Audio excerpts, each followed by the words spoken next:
Hello, in this session we will again consider design of tension members, but we will consider a scenario where the load demand is very high.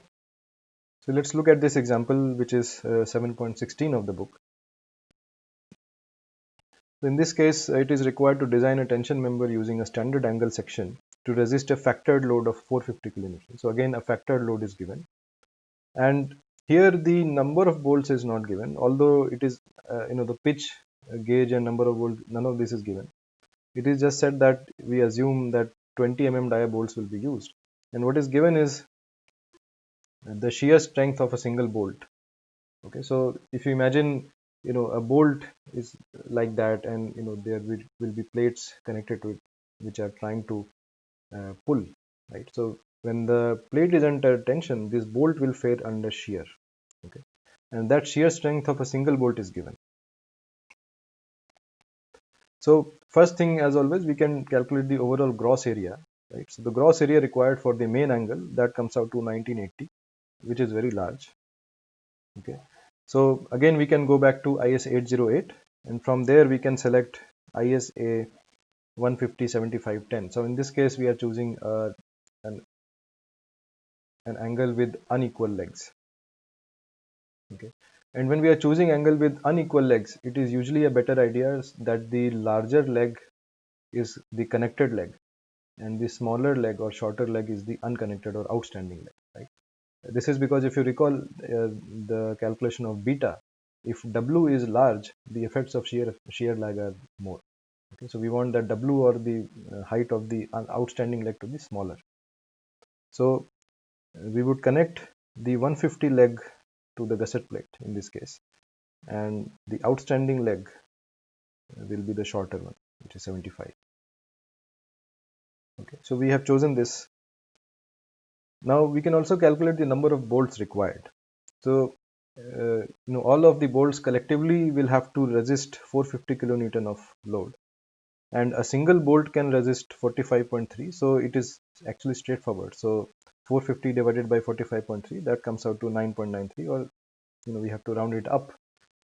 So we have to provide at least 10 bolts, which means along this line there will be 10 bolts, and this is if we are providing a single row. Okay, now for the pitch distance, which means what should be the spacing between two bolts, right? So there are certain code provisions. So if you can look at IS 800 clause 10.2.2. So this says that the pitch between two successive holes should be a minimum of 2.5 times the nominal hole diameter. Okay, so this is the minimum requirement. There is also a maximum requirement, which if you read that clause further, you will get to know about it.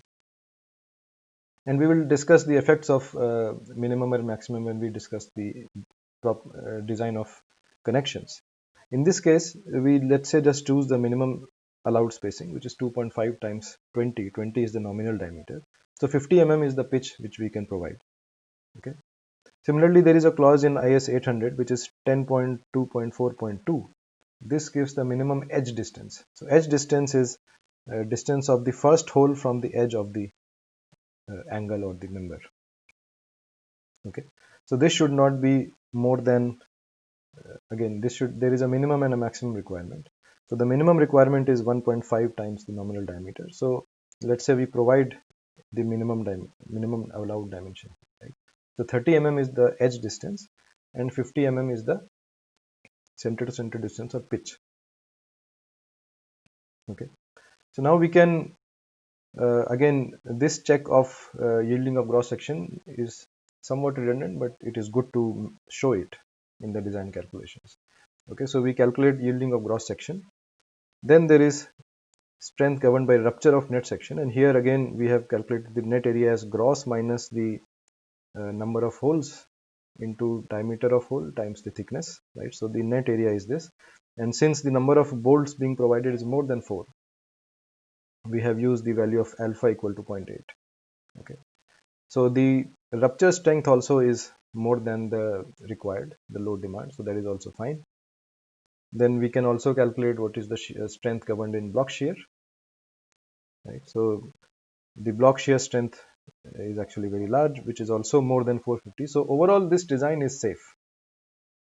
Okay, so this angle which we have provided is sufficient, and the arrangement of bolts that we have provided is also sufficient. The only problem is that this connection is very, very large, which means for us to be able to connect this, a very large gusset plate will be required, right? So this portion of the member which is being connected, that has to be connected to a gusset plate, and the minimum uh, dimension of the gusset plate in this direction will be 9 times 50, because there are 10 bolts, plus 2 times 30. So the edge distance in the gusset plate also has to be, minimum 1.5 dh. So that is where 2 times 30 is coming. So the gusset plate's minimum dimension here is coming around 510 mm, which is usually very large. Okay, so one of the possibilities of how we can reduce this gusset plate dimension or the length of the connection is through using lug angles. Okay, so a lug angle is a smaller angle which is used near the connection to fully develop the overall strength. Okay, so in this diagram, so this is the main angle. Okay, so the main angle is 150 by 75 by 110. Okay, but there is a back-to-back angle which is connected like that. Okay, so the other angle which is connected is the lug angle. Okay, so the lug angle will be one face connected to the gusset plate and one face connected to the outstanding leg of the main angle. Okay, so the outstanding legs of both the angles, the main angle and the lug angle, will be connected to each other, and the connected legs of both will be also connected to the gusset plate directly. Okay, so the design of lug angles is covered under clause 10.12 of IS 800. Okay, so in terms of design, we need to first have an estimate of what is the load which comes to the lug angle from the main angle. Okay, so for that, since the outstanding legs are being connected, we need to know how much is the load share of the outstanding leg of the main angle. Okay, so for that we calculate the gross area of the outstanding leg of the main angle and the gross area of the connected leg of the main angle, right? So this is for the outstanding leg, and this is of the connected leg. Okay, so the gross area of the outstanding leg and gross area of the connected leg is calculated, and load share of the outstanding leg will be just if a ratio of the areas, right?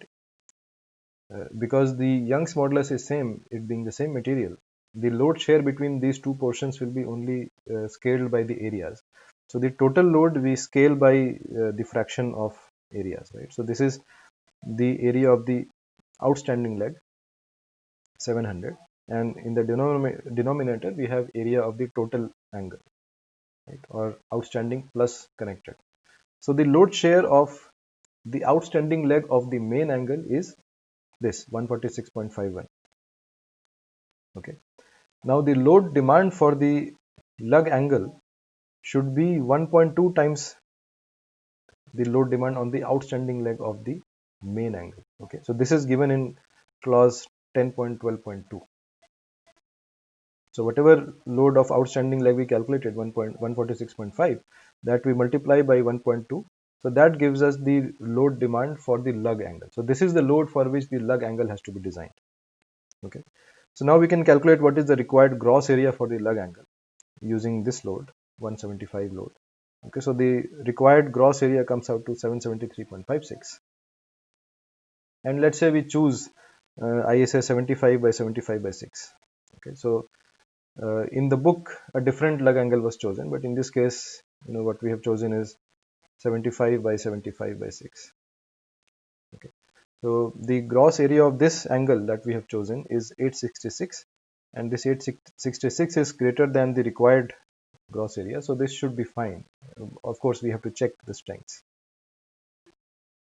Okay, so the check of strengths I'm not showing because that we have seen multiple times. So you can calculate what are the strengths in different failure modes of each of these. Okay, now the connection has to be redefined or reconfigured. Okay, because the whole idea of lug angle was we wanted to reduce the length of the connection of the main angle, right? Now there are three connections which we have to consider. One is the connection of the larger leg of the main angle to the gusset plate. The other is connection of the lug angle to the gusset plate, and the third is connection of the outstanding legs of the main angle and the gusset and the lug angle. Okay. Now, one thing which we have deliberately chosen here is that the outstanding legs actually are the same. Okay, so the outstanding leg of the main angle was 75 mm.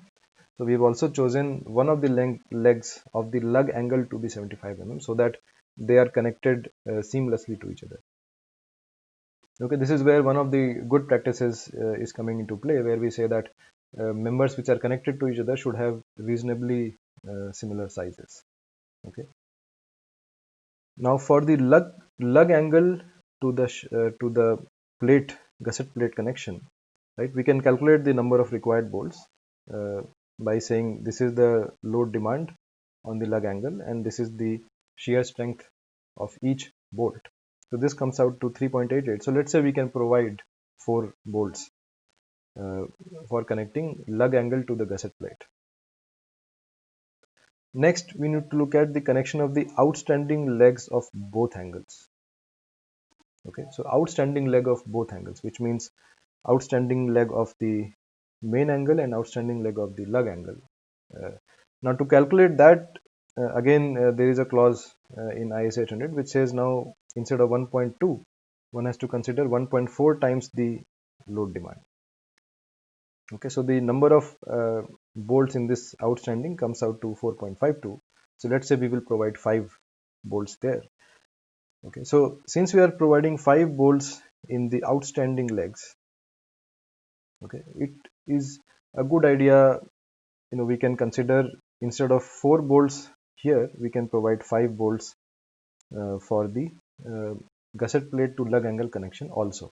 Okay, so this will basically avoid staggering and they can be coming on the straight lines, although it is not necessary. We can also provide 4 and 5 bolts, just that in that case the bolts will be staggered, and when we are calculating the net rupture strength, then the effect of P and G will be there, right? So then that P square by 4G formula will have to be invoked.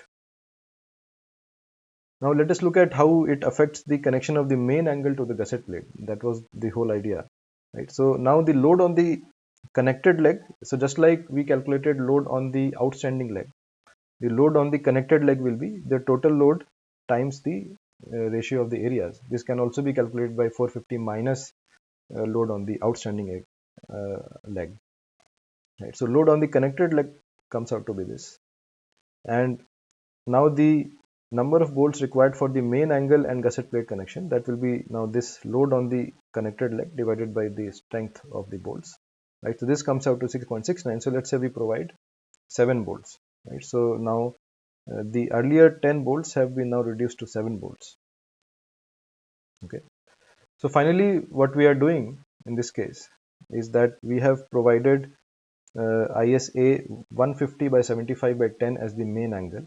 Okay. The 150 leg is to be connected to the gusset plates using 4 bolts, and all of these are M20 bolts. Right. Then for the lug angle, we are providing ISA 75 by 75 by 6. That is being provided as the lug angle, where one leg is connected to the gusset plate with 5 bolts. Okay. The outstanding legs of both the angles are connected to each other by 5 bolts. Okay. And like this, the gusset plate dimension reduces to 360 mm instead of the earlier 500 mm. Okay. So this is one way of how gusset plate dimensions can be reduced. And in this way, lug angles are used actually quite a bit. Now, in terms of design of tension members, there is one more class of tension members, which are to be designed, and these are called splices. Right? So splices are basically meant to connect members which are very long. Right? So in fabrication, there will be a maximum possible length at which a particular member can be manufactured. If the actual member length requirement is more than that, then these splices are used. Okay, these are also used for continuation of columns or for continuation of beams. So we will just watch a very short video of column splices in multi-story.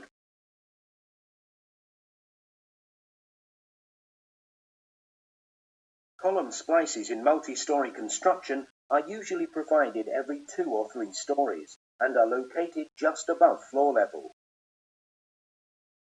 This results in convenient lengths for fabrication, transport and erection, and gives easy access from the adjacent floor for bolting up on site. Column splices should hold the connected members in line, and wherever practical, the members should be arranged so that the centroidal axis of the splice material coincides with the centroidal axis of the column sections above and below the splice. The most common form of connection for tubular columns is the welded splice detail. The column section is delivered to site ready for welding, with edges profiled and backing strips attached. The tubular columns are held in place by temporary brackets, fixed with either short or long bolts that can be adjusted to maintain vertical alignment of the column. Once the joint is partially welded, the brackets are removed and the weld completed.